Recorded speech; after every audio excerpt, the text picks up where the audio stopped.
نبي الله يا نور العين رسول الله يا نور العين يا حبيب الله يا نور العين صلى عليك الله زين الله محمد ابن halka iminka aan taaganahay waa baar jidda oo ku yaal iskooska Siinay ee degmada Warta Nabadda ee magaalada Muqdisho waxaan qayb ka nahay wafdi ballaaran oo uu hogaaminayo la taliyaha golaha sare ee culimada Soomaaliyeed Sheekh Maxamed Sheekh Daawud Sheekh Xuseen oo magac dheer Sheekh Binu Sheekh waxaan ka qayb gali doonaa siyaaradii Allah u naxariistay Xaaji Maxamuud Xasan Cabdi Muuse Jamcaale oo magac dheer Xaaji Samarqabe waxaan idin soo gudbin doonaa safarka aan ku tagi doono degmada Warshiq ee gobolka Shabeellaha Dhexe la socod wanaagsan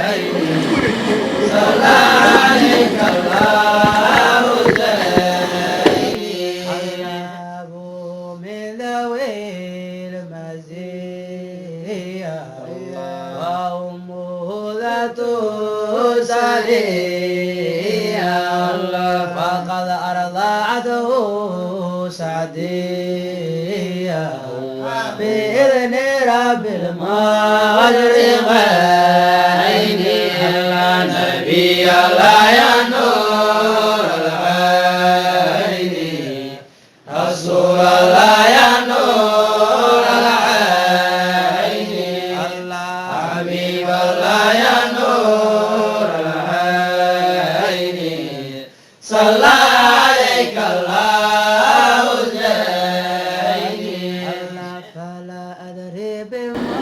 dawadayaal safar dheer kadib waxaanu iminka aan soo gaarnay afaafka hore ee degmada Warshiq ee gobolka Shabeellaha Dhexe halka iminka aan taaganahay waa dariiqii Allah u naxariistay caalimka weynaa ee Soomaaliyeed Xaaji Samarqabe sida aad kadaashid ka aragtaan magaaladii degmada Warshiq oo quruxda badneed waa u jeedaan alxamdulillah safar dheer kadib halkan ayaynu soo gaarnay waxaana goobta ka hadlay qaar ka mid ah mashaayiqdii nagu welinayay safarka الحمد لله ثم الحمد لله waxaanu joognaa magaaladii cilmiga iyo culimada magaaladii qiimaha badnayd ee Warshiq ee anagoo u nimid ziyaaradii Sheekh Maxamuud Sirmaqabe rahimahullahu ta'ala anagoo ka duulayna aayadii quraanka ahayd ee Ilaahay subhanahu wa ta'ala markuu muuminiinta ka xikaayoonahay uu yiri rabbana ighfir lana wa li ikhwanina alladina sabaquna bil iimaan culamadii diinkana soo gaarsiiyay iyo muuminiinta iimaanka nooga hormaray inaanu qubuurahooda ziyaarano quraan ku soo akhrino taariikhdoodii aanu xusno ayaanu ma garanaysaayay dhaqankeenu yahay sidaas aan u joognaa ilaahay ayaan u mahadinaynaa in soo gaarsiiyay si nabad ah iyo anagoo nabad qabna inaga soo kaxeeyay magaalada Muqdisho in nabad keenay magaalada Warshiq madiinatul cilmi ayaan joognaa oo aan hadda soo gaarnay innagoo u soo aadnay saakay inaan soo gudanno ziyaaradii Sheekh Maxamuud Sirmaqabe oo galabta ay tahay qatinkeeda ilaahay waxaan ka baryaynaa sheekha inuu u naxariisto innagana ilaahay subxaanahu wa ta'ala dunuubteena uu ku dhaafo saantii aan soo qaadnay kollayba halka wax kale uma inaan imaanay inaan ziyaaratul qubuur mashaayikhda waaweyn oo halka ku aasan inaan soo ziyaarano ilaahayna uu nasiyo barakadooda iyo nuurkooda ilaahayna uu naga dhigo kuwii wadadooda raaco ما شاء الله maanta oo talaado ah bisha rajabna ay ku baagantahay 86 kun 444 dhan kala waafaqsan bisha Febraayo 7 2023 waxaa soo gaarnay madiinatul cilmi ee degmada Warshiq anaga u imaanay ziyaartii waalidkayna caalimkii weynaa Xaaji Maxamuud Xasan Cabdi Muuse Jamcaale oo loo yaqaan Xaaji Maxamuud Sirmaqabe ilaahay subhanahu wa ta'ala waxa ka baryaynaa sanadkan sanadkiisa sameeyay ilaahay inuu nagu gaarsiiyo ziyaartana maqbuul Allah ka dhigo waxa maanta soo gaaray degmada Warshiq oo nagu soo qayb galayo siyaartii sheekheena weyn Xaaji Sirmaqabe iyo mashaayikh kale oo fara badan ilaahay ayaa mahad iska leh siyaarta ilaahay hanaga aqbalo ما شاء الله maanta waxaan joognaa degmada Warshiq madiinatul cilmi ayaan joognaa waxaan ka soo qayb galnay siyaaradii weyneed Sheekh Maxamuud sirmaqabe aan kasoo qayb galnay galabta oo maaragtay maanta khatamkeeda tahay caawadana dhafartii ay tahay maasha allah ziyaarada allah noo aqbalo maaragtay muraadiintiina allah saalo magaaladana allah noo dejiyo maaragtay muqdisho iyo maaragtay Soomaaliya oo dhan waxaan joognaa xarun diimeedka degmada Warshiiq oo ay ka socoto xafladii ziyaartii